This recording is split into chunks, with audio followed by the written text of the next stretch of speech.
Olá, sejam bem-vindas e bem-vindos a um novo episódio do podcast Entrevistas sobre Edição. Hoje falaremos em castelhano devido ao facto de o nosso convidado ser hispano-falante.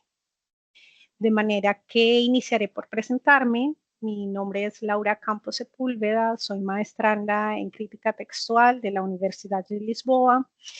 Y el día de hoy acompañaré la conversación entre los profesores João Dionisio, quien es profesor catedrático de la Facultad de Letras y miembro del Centro de Lingüística de la Universidad de Lisboa, y el profesor Hernando Cabarcas Antequera, quien es doctor en Filología Hispánica por la Universidad de Salamanca e investigador literario. Antes de dar paso a su conversación, quisiera contextualizar a nuestra audiencia en la trayectoria de nuestro invitado.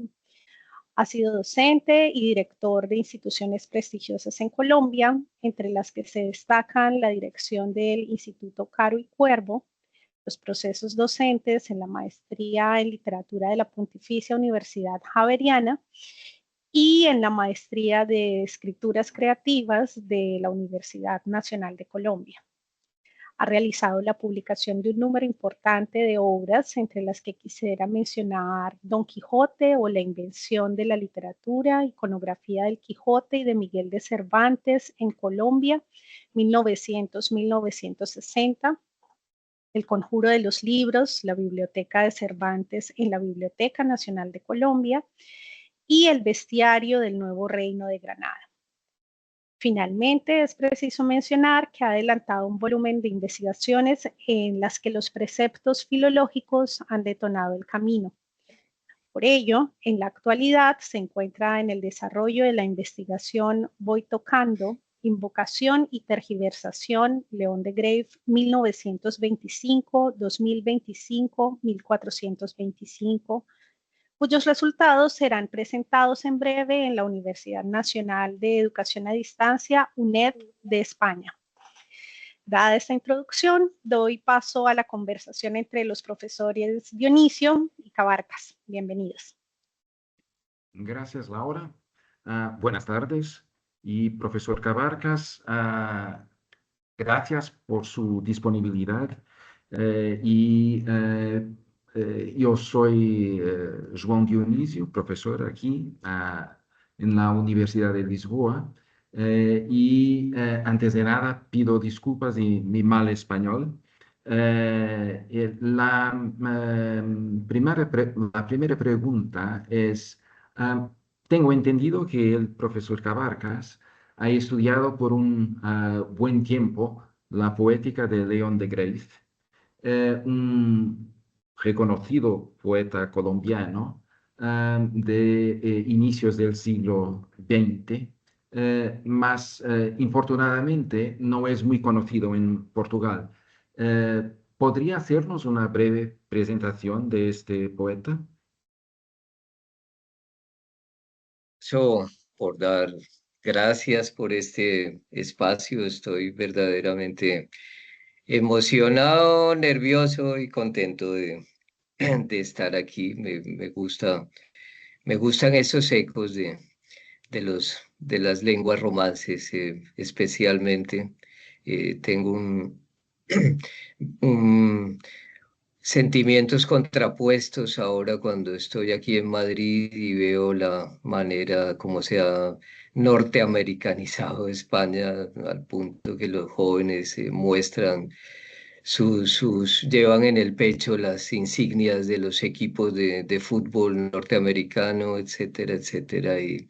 Y por eso me parece especial entonces tener aquí esta conversación en nuestras lenguas maternas, que es algo especialmente vital, algo especialmente bello y hermoso.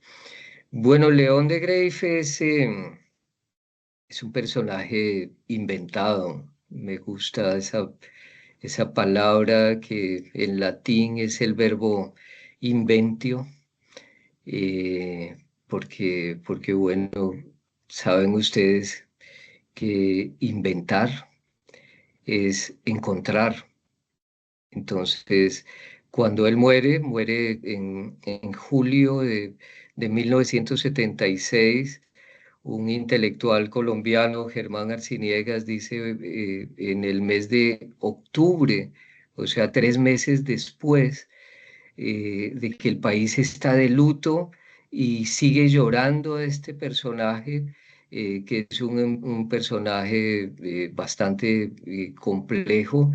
Él realmente, y a lo mejor yo soy víctima de eso, vivió para decir el mundo, para leerlo, para escribirlo y también para transformarlo.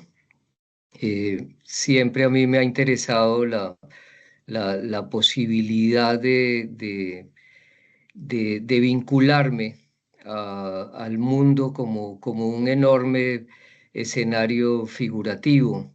Y esa posibilidad la da León de Grave. Mencionaba hace un momento que cuando él muere hay una sorpresa por parte de la intelectualidad de que el país, las personas más humildes y más sencillas estén llorando a un hombre que, por ejemplo, en lo que yo estoy trabajando ahora, él basa su poesía en el gran teórico de la música del Renacimiento que es Francisco Salinas.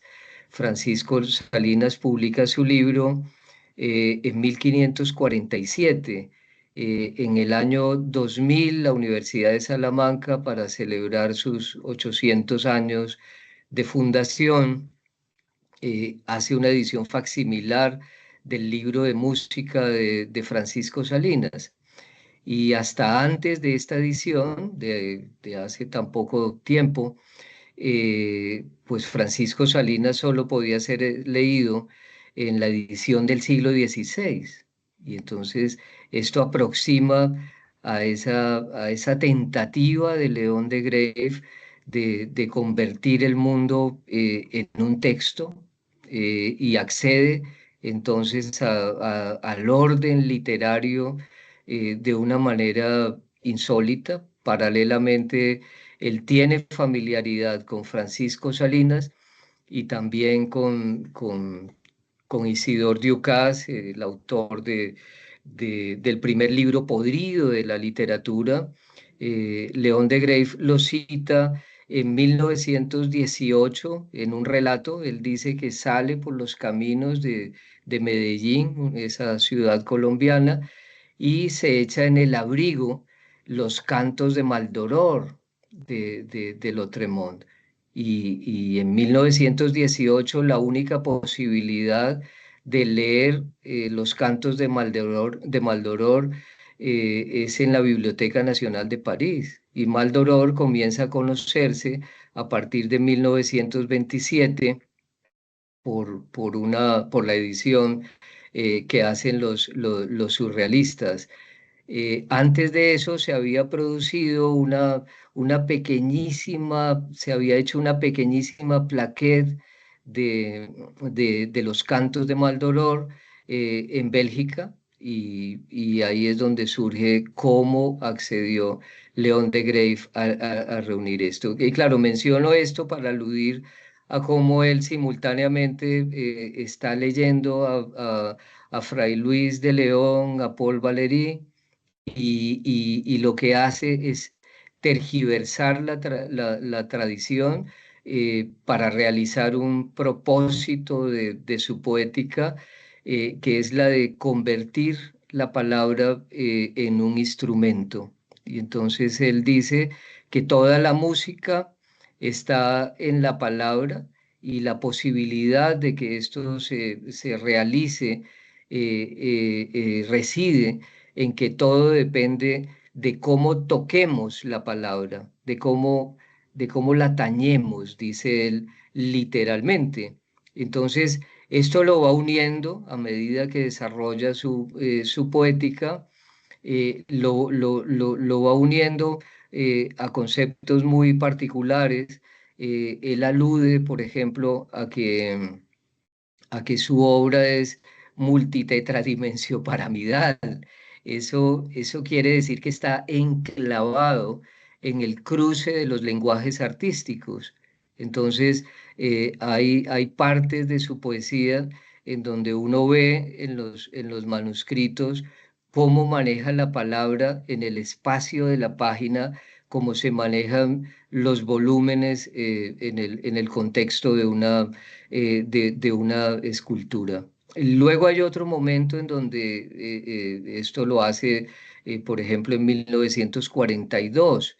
Él dice, yo estoy aquí dactilograficando, o sea, está manejando un concepto de los diseñadores gráficos contemporáneos, aludiendo a esa insólita correspondencia entre la forma y el fondo de la palabra misma.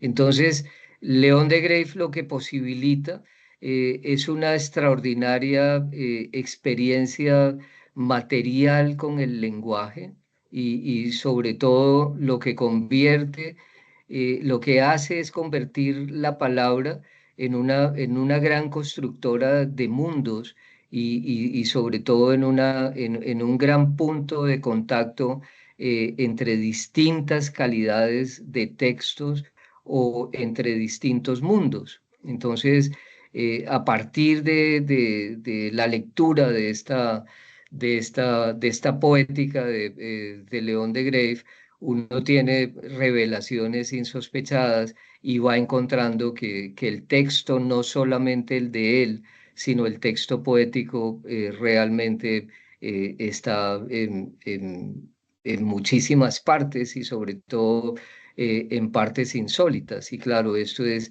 especialmente fascinante para la crítica textual, pero adicionalmente es algo muy especial para la vivencia del lenguaje desde un punto de vista creativo y particularmente transformador y tergiversador.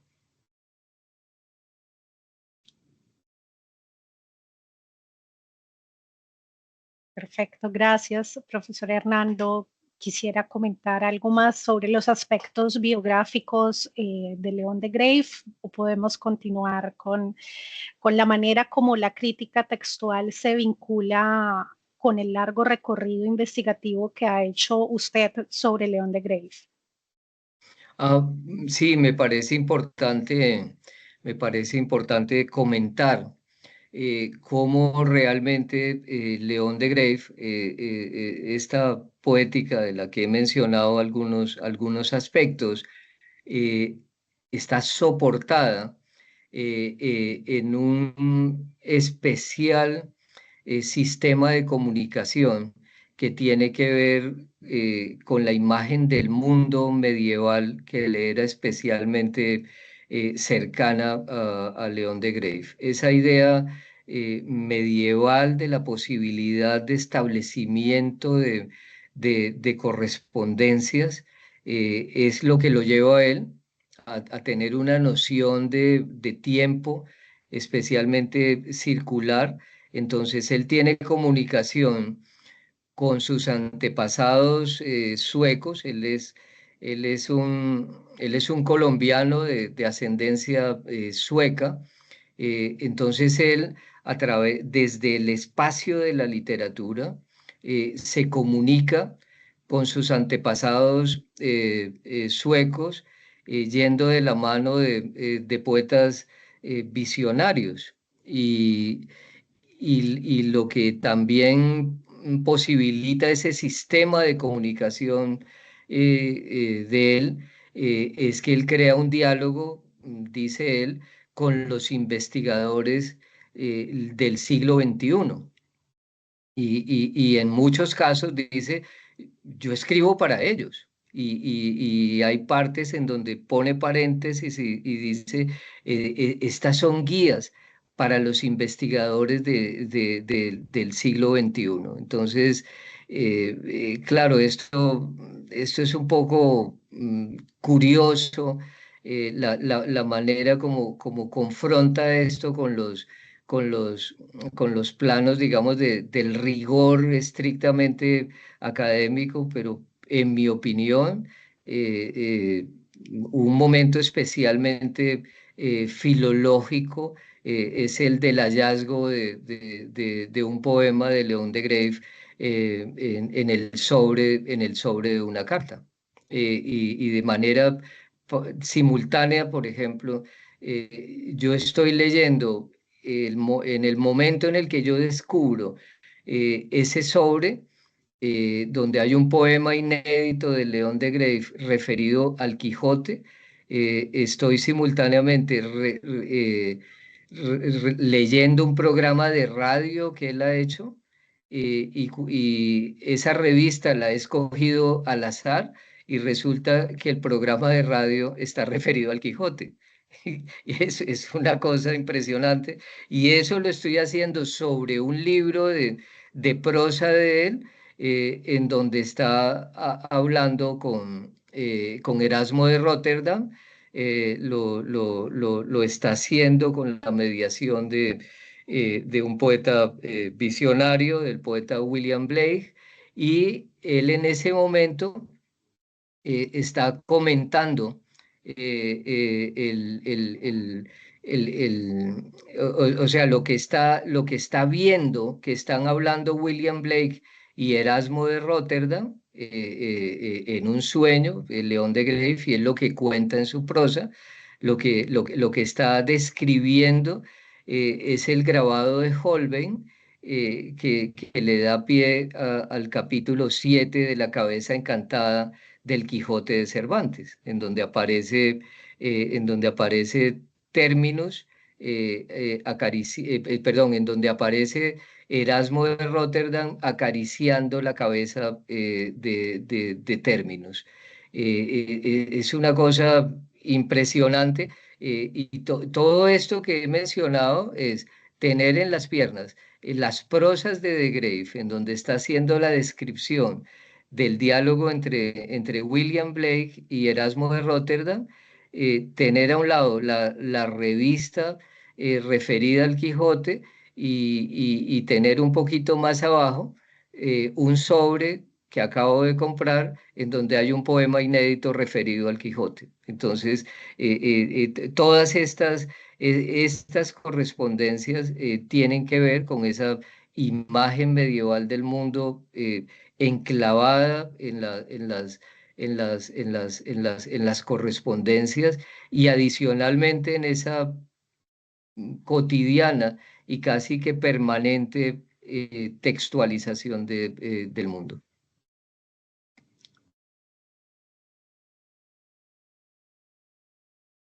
Muchas gracias. Entonces, la tercera pregunta, creo, es, en su trayectoria, profesor Cabarcas, ¿cómo se ha manejado la edición de manuscritos? ¿Cómo se han llevado a cabo los procesos de ediciones críticas o cómo ha funcionado la crítica textual en los procesos de creación de textos o de repertorios, los archivos? Bueno,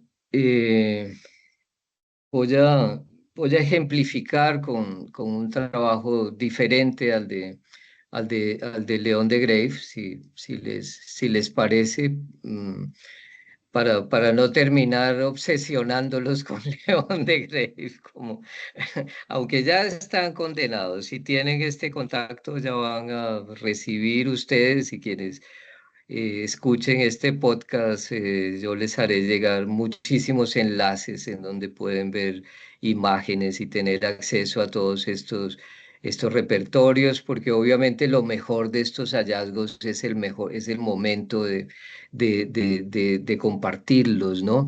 Escojo la referencia a Aurelio Arturo porque es ya una obra terminada. La poesía completa de Aurelio Arturo yo la publiqué en la colección Archivos de la UNESCO. Entonces yo ahí tuve un desafío particular, porque cuando yo empecé este trabajo, Aurelio Arturo es un poeta colombiano más o menos contemporáneo de León de Greiff. reconocido como uno de los grandes poetas vanguardistas de Latinoamérica. Eh, y bueno, él muere en 1975 y en el año 2000 comenzamos a hacer la edición crítica de Aurelio Arturo para la colección archivos de la UNESCO. Hasta ese momento, Aurelio Arturo era conocido por 32 poemas y un solo libro de 16 poemas que hacen parte de esos 32. Eso comenzó así y terminó en la edición crítica de una obra poética completa con 86 poemas. Entonces, esto fue bastante interesante el poder. Aurelio Arturo tiene la particularidad diferente a León de Greiff, que tiene una relación especialmente física con la escritura y con la mano misma. Aurelio Arturo tiene una parte mecanografiada y otra parte manuscrita. Entonces, indistintamente, él tiene copias manuscritas a las que les va añadiendo, perdón, copias mecanografiadas a las que les introduce anotaciones manuscritas y en algunos casos va, va, va cortando y pegando, pero adicionalmente también se conservan muchos audios de la poesía de Aurelio Arturo. Entonces, la manera, por ejemplo, como yo feché estos testimonios, fue reuniendo todas estas variantes, armando un archivo textual. Uno de los grandes poemas de Aurelio Arturo alude a las montañas en donde el verde es de todos los colores. Entonces, en determinada época, para la escritura de ciertos poemas, él lo hacía con tonos distintos de tinta verde. Entonces, entonces mm, yo armé este archivo y algunos los pude fechar de acuerdo a las correspondencias que fui pudiendo establecer entre los colores de tinta y cuando esto no era posible, lo hacía a partir de los audios. Entonces, lo que a mí me parece interesante es que en los procesos de crítica textual, los textos tienen distintos soportes y existen simultáneamente. Y en el caso, hace un rato mencioné lo de los recibos del cobro de servicios públicos. El borrador más lindo, digamos, que yo encontré del gran poema de Aurelio Arturo que se llama Morada al Sur. Eh, él era un, él era un magistrado, era un abogado de un alto rango.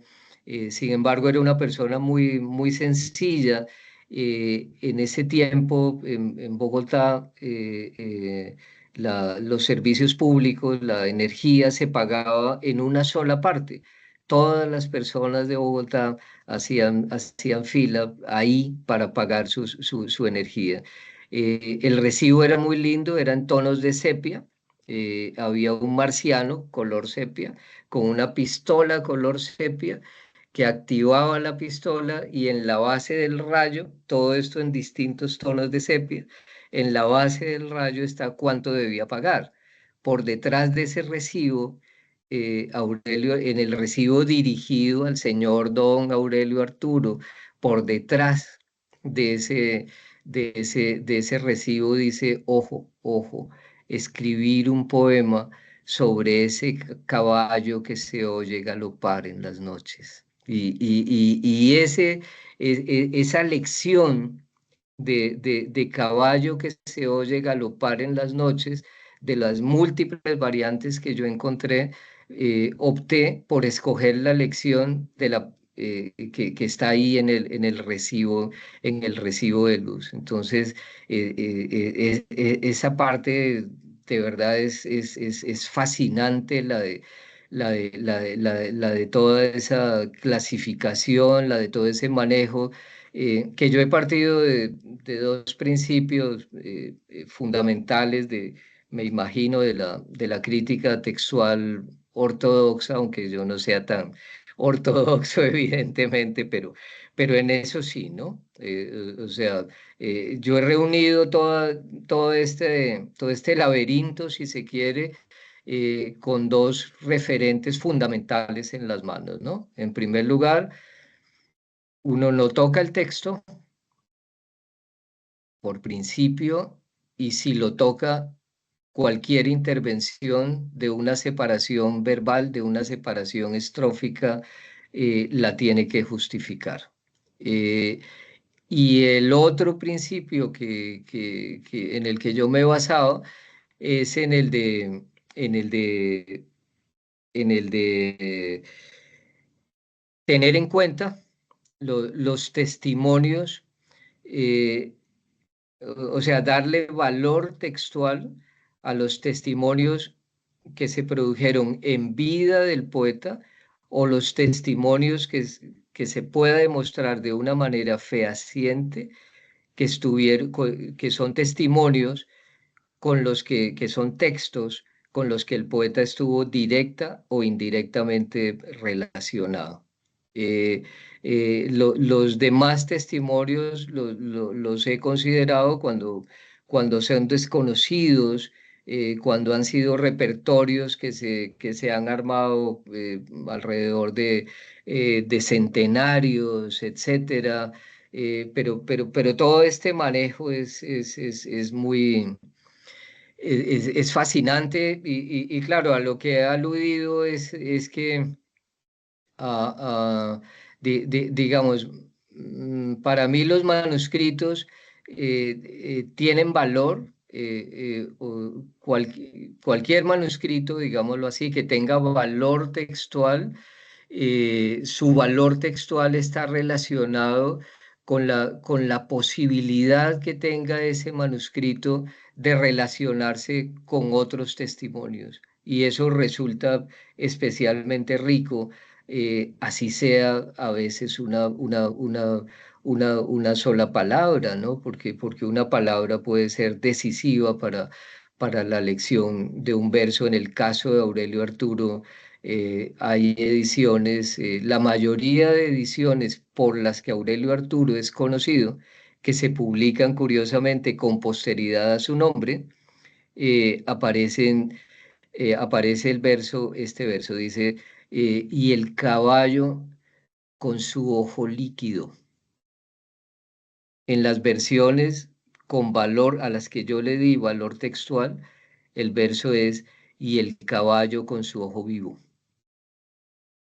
Entonces es una cosa ahí en donde uno tiene también que buscar cosas, hay algo muy curioso, y es que lo que desencadena el conocimiento de Aurelio Arturo es una edición en Caracas en 1976, que sale un año después de su muerte.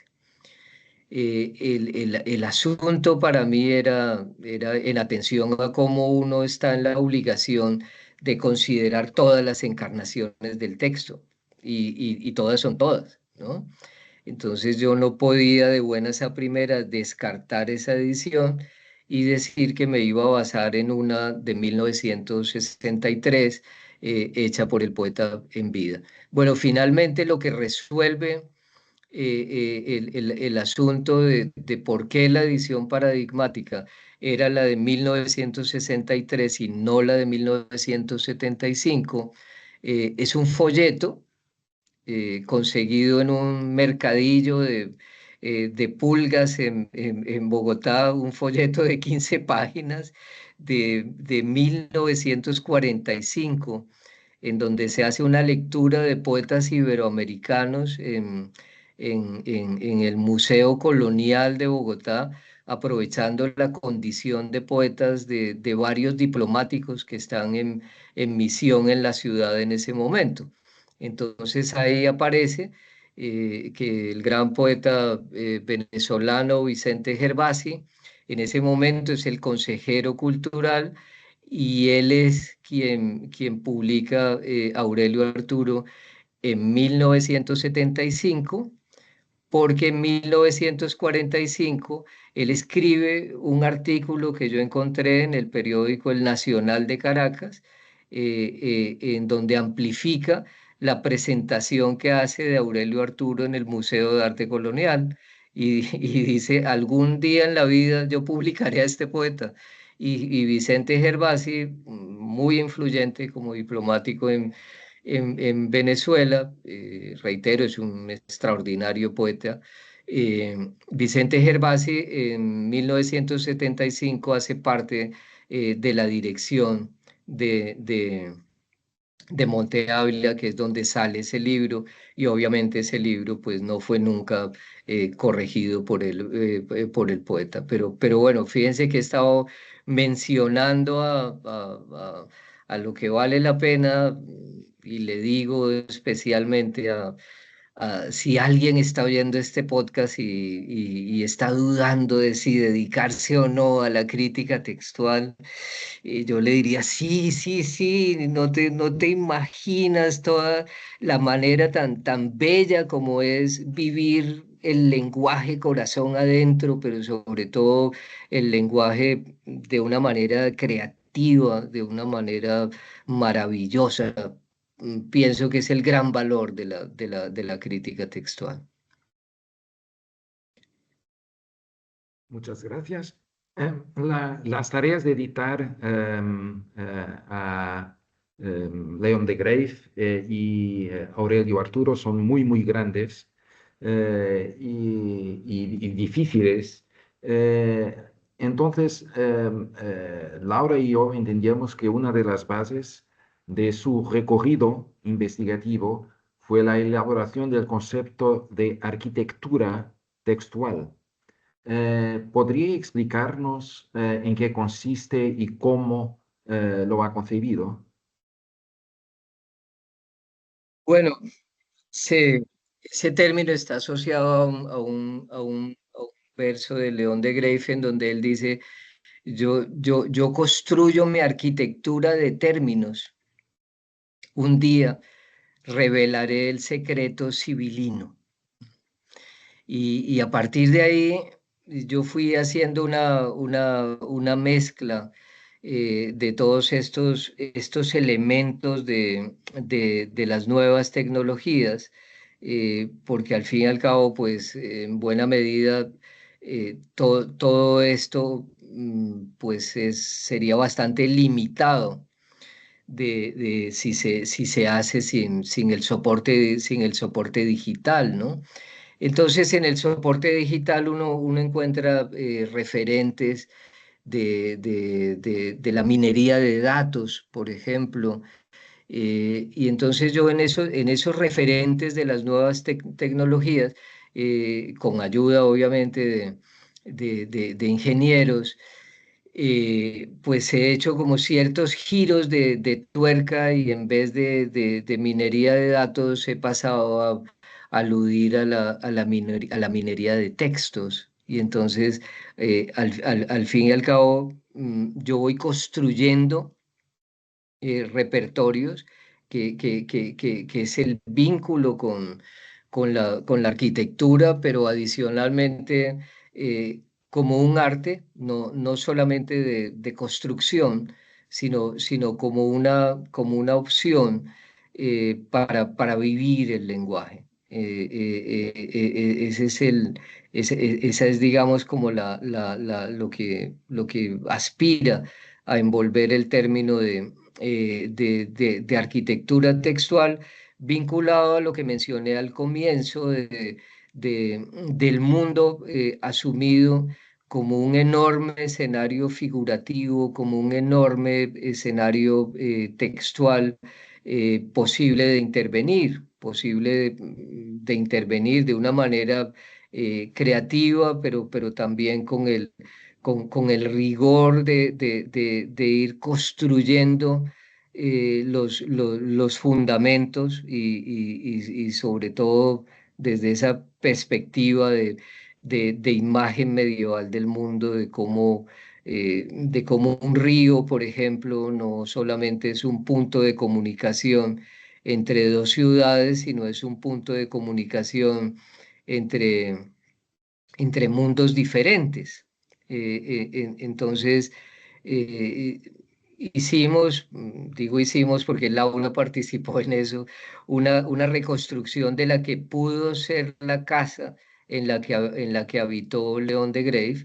Fue una reconstrucción simbólica, pero digamos, el concepto en el que nos basamos fue El sueño de Polifilo, el gran libro del barroco, que cuando yo estudié El sueño de Polifilo en la Universidad de Salamanca, con el profesor Fernando Rodríguez de la Flor, el gran estudioso de la imagen simbólica, esto fue año 87, entonces por las tecnologías de la época, eh, el profesor Fernando nos dijo, apréndanse tales y tales folios del sueño de Polifilo.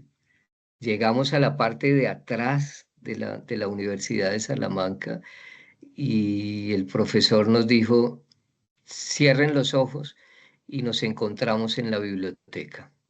Si se aprendieron lo suficientemente bien el texto de Francesco de Santa Colomna, pueden llegar, pueden orientarse de acuerdo a las palabras que están en ese libro.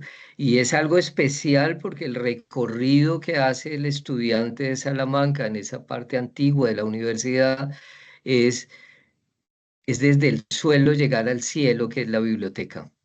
Entonces hay muchos sitios emblemáticos de la cultura europea que han sido construidos a partir de las descripciones de Francesco de Santa Colomna. Entonces nosotros hicimos lo mismo, nos basamos en ese sueño de arquitectura del sueño, digamos, es de donde Jung también saca su teoría de los arquetipos, y eso coincide con un poema que tiene León de Grave que se llama El poemilla de Bogislao.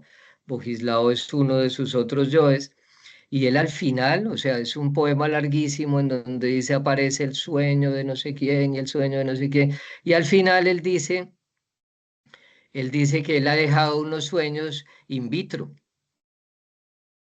Entonces lo que nosotros hicimos fue, después de tomar filosofal ginebra artúrica alquímica, pateamos un frasco de esos y resultó que lo que salió de ese frasco fue uno de los sueños in vitro que tenía León de Grave, y no hay ningún elemento del sueño que no esté documentado dentro de esa arquitectura. Por ejemplo, hay un episodio, luego les mando el relato digital, hay un episodio en donde yo utilizo una foto de cuando León de Grave cumple 50 años. En esa foto se nota que los otros dos amigos con los que él está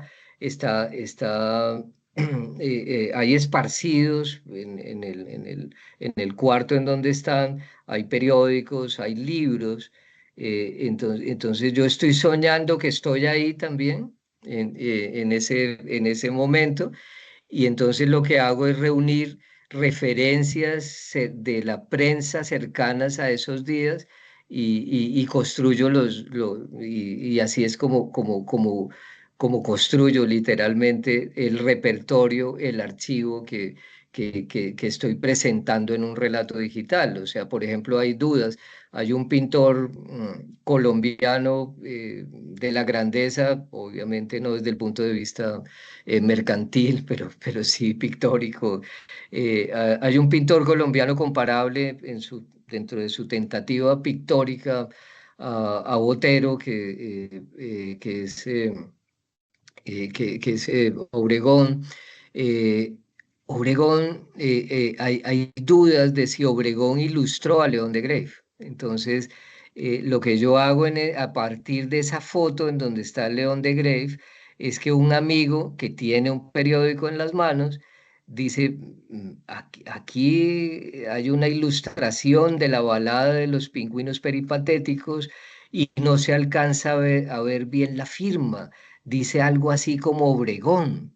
Entonces, en el audio se está contando un sueño, pero en la parte documental se está mostrando la reconstrucción de la página del periódico en donde efectivamente aparece la gran firma de Alejandro Obregón. Entonces, esos son como las suertes de la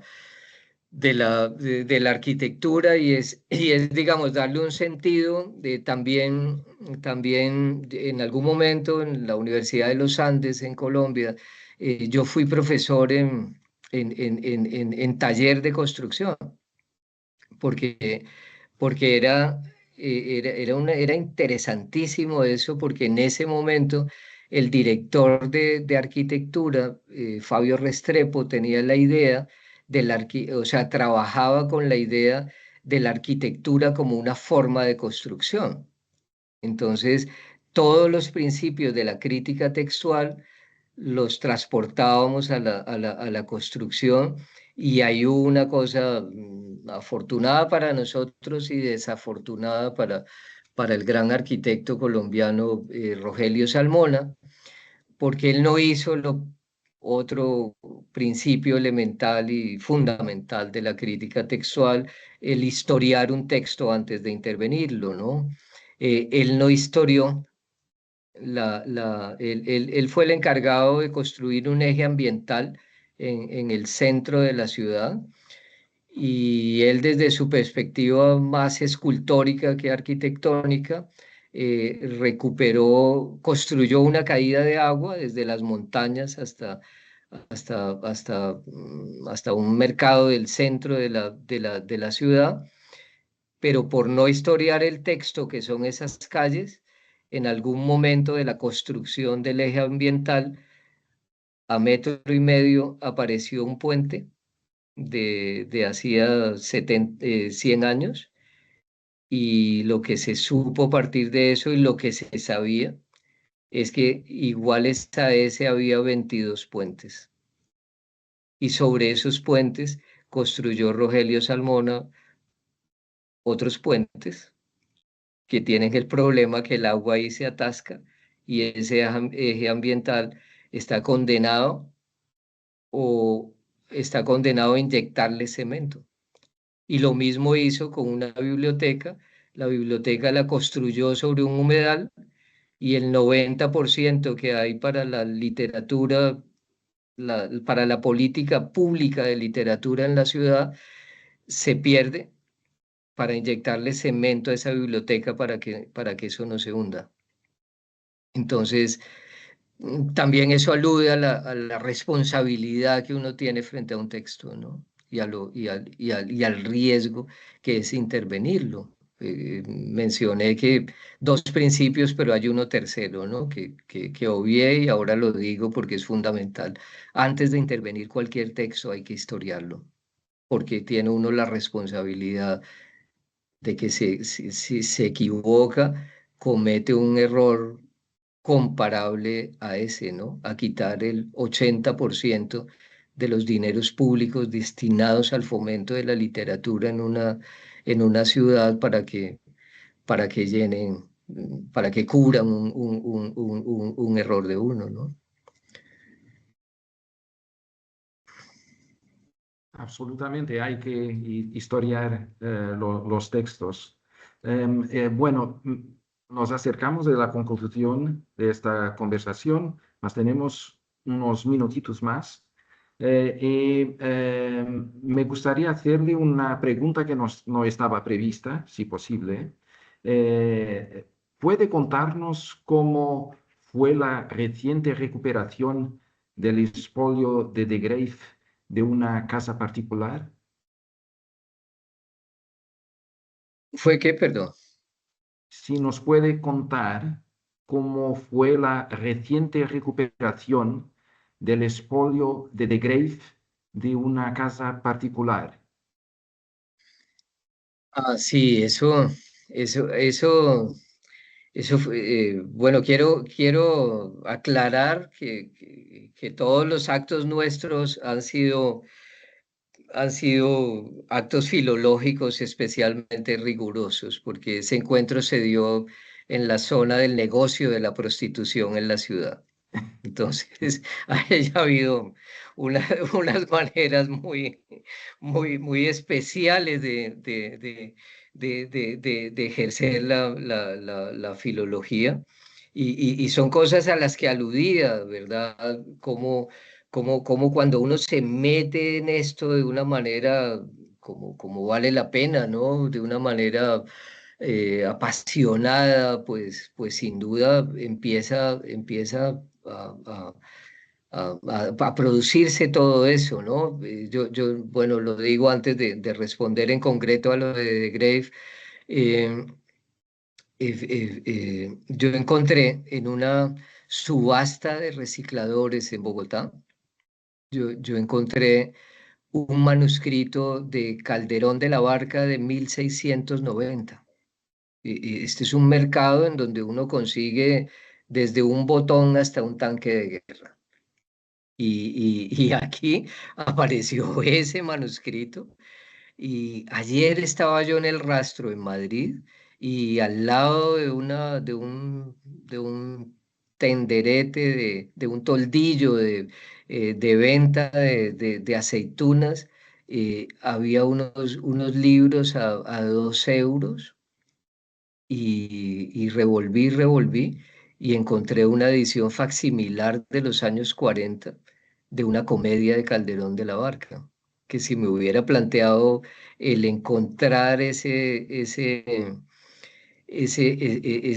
edición facsimilar en un proceso de revisión del estado del arte, seguro que no lo hubiera encontrado, ¿no? Y bueno, entonces pasan esas cosas.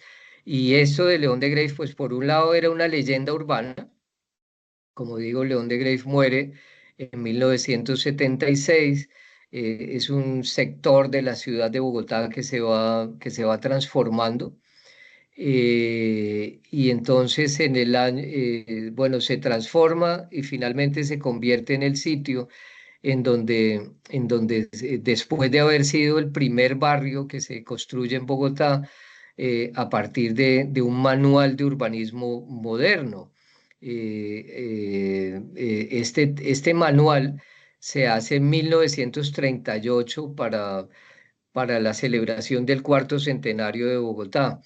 En 1935, Karl Brunner en Austria había creado la primera cátedra de urbanismo moderno y Brunner se va a Chile y los presidentes de Colombia en ese momento, presidentes liberales, hoy diríamos progresistas, saben que Karl Brunner está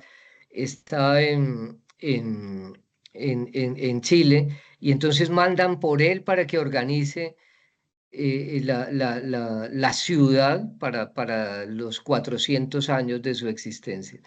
Entonces, Karl Brunner en la Universidad Nacional de Colombia funda la Cátedra de Urbanismo Moderno, salen 2 tomos maravillosos y el primer barrio que se hace a partir de los lineamientos del urbanismo moderno es el barrio Santa Fe en donde vive León de Greiff.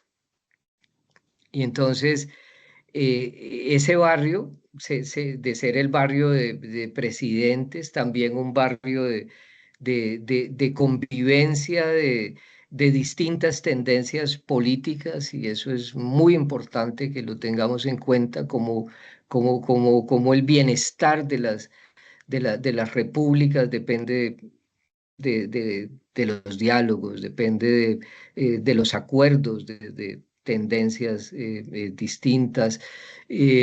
Bueno, ahí ese barrio luego empieza a transformarse, sobre todo con posteridad bueno, se enriquece porque hay muchos judíos que se asilan después de la Segunda Guerra Mundial, entonces fortalecen la creación de ese barrio en el que Brunner incorpora muchísimos elementos de la Bauhaus, etcétera. Uno revisa los trazados de ese barrio y ya quisiéramos contemporáneamente tener barrios de esa manera, en donde está calculada su arborización, sus sistemas de transporte, su cercanía a puestos de salud, a la educación, etcétera. Pero bueno, ese barrio se va descomponiendo y entonces el dueño de un prostíbulo que pasa a ser el eje del negocio en la ciudad,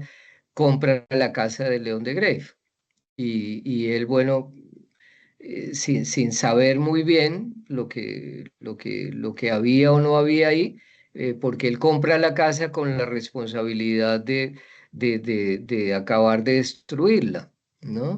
Y entonces él lo que hace, en vez de mandar a un basurero lo que aparece ahí, esa casa o digamos, las ruinas de esa casa se habían incendiado, se habían inundado, había sido saqueada, había sido todo un desastre, y sin embargo este personaje lo que hace es en un edificio del que él es dueño, destina un apartamento a la conservación de todos estos detritus. Son cosas realmente ya en un estado de descomposición, algunas extremo.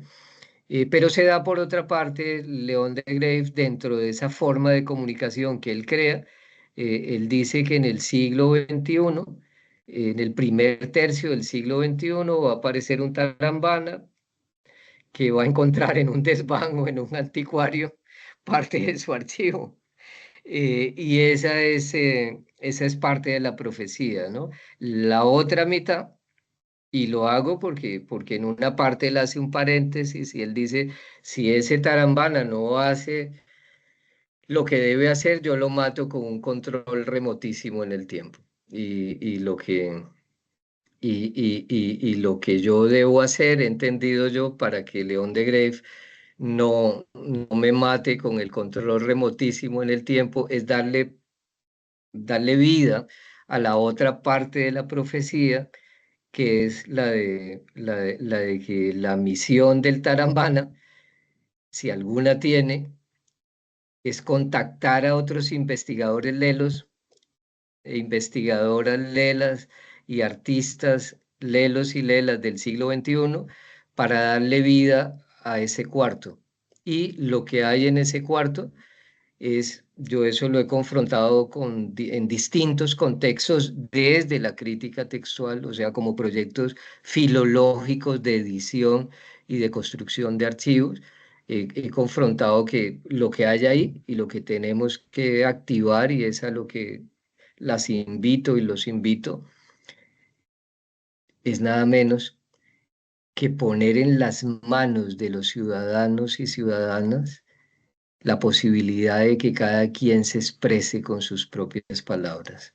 Y eso en el momento en el que estamos asistiendo a la pérdida del control del lenguaje y a la pérdida del control de la representación de la imagen, cediéndosela a los negociantes de la información. Así que ojalá queden conjurados y conjuradas, y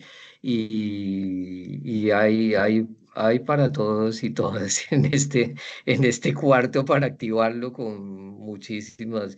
Yo he encontrado aquí, yo consigné hace 40 años aquí una crónica inédita de América en 4 tomos, que cada tomo es de 2000 folios. Y la idea mía es hacer una edición colectiva de esos tomos, con el caso de, por ejemplo, ustedes se vinculan a una comunidad de cualquier lugar de Iberoamérica, editan los folios que les correspondan en la repartición, pero adicionalmente vamos a hacer una edición digamos, de la relación de los ciudadanos de hoy con el territorio. y es una crónica en donde se alude muchísimo al valor de la escritura. Este cronista, por ejemplo, dice, yo no, el cielo que yo describo es diferente, porque aquí la mayoría se ha dedicado es a contar 100 pesos oro. Yo soy un descubridor de estrellas y en vez de contar 100 pesos oro, me he dedicado a contar estrellas. Y el cielo que yo describo no ha sido tocado por la pluma de los astrólogos.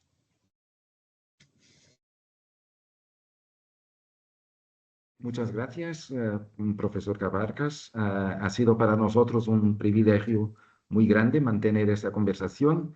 Y ahora, quizás, Laura, tú puedes hacer la conclusión de esta entrevista. Sí, señor, puedo. Antes de despedirnos, quedo con muchas preguntas, especialmente las vinculadas a los rastreos de las encarnaciones del texto, pero antes de irnos, quisiera hacer una pregunta y es, bueno, ¿qué viene? Ahora que está el trabajo de tergiversaciones y de voy tocando y de la invocación y de la tergiversación que viene después de esto, profesor Cabarcas. Bueno, todavía estamos en esto y es bueno, algo que les quiero dejar, si, si pueden vincular al podcast un fragmento del relato digital de Voy Tocando, todo este proceso que he hecho, pues se los doy para que sea estreno, ¿no? Para que se estrene desde la página de crítica textual de ustedes, sea ahí que la presentación y el lanzamiento, que es una ofrenda, entre otras cosas, ¿no? El asunto es que yo encontré, o sea, se trata de hacer una presentación o un recorrido mejor de cómo León de Greiff vincula 1495, perdón, 1425, los vihuelistas españoles, perdón, los poetas de Cancionero, en primer lugar. En segundo lugar, los poetas de los vihuelistas españoles del siglo XVI. Él lo que hace desde Francisco Salinas es una cántiga, entre otras cosas. Hace coge una estrofa de una cantiga de Francisco Salinas y la convierte en 19, ¿no? Bueno, entonces él va vinculando 1425, 1925, que es cuando publica su primer libro, y 2025, ¿no? Yo encontré el día del cumpleaños de León de Greiff una revista él cumple el 22 de julio de 1925, pero, nació el 22 de julio de 1895. Eh, en 1925 publica el libro Tergiversaciones, que es a lo que está referido este recorrido. El 22 de julio del 2025 yo encontré una revista al azar, la saqué de un grupo de revistas, pues es lo que cuento en el relato, una revista en la que viene un poema de León de Greiff. Ese poema es La irrupción de la alegría. Es una balada medieval que él tergiversa y la estructura a partir del coro de la novena sinfonía de Beethoven. En la primera parte del poema hay desolación, hay tristeza, hay odio, y el poema se va orientando hacia, hacia la irrupción de la alegría con el coro de la alegría en la novena sinfonía de Beethoven. Entonces, lo que estamos haciendo es a lo que nos dedicamos nosotros y nosotras, que es a entregar en un libro encuadernado lo que en el resto del universo se desencuaderna. Entonces, ahora está pendiente la entrega de esa ofrenda al mundo, que es un poco lo que sí, y aspiramos a que después haya un libro también.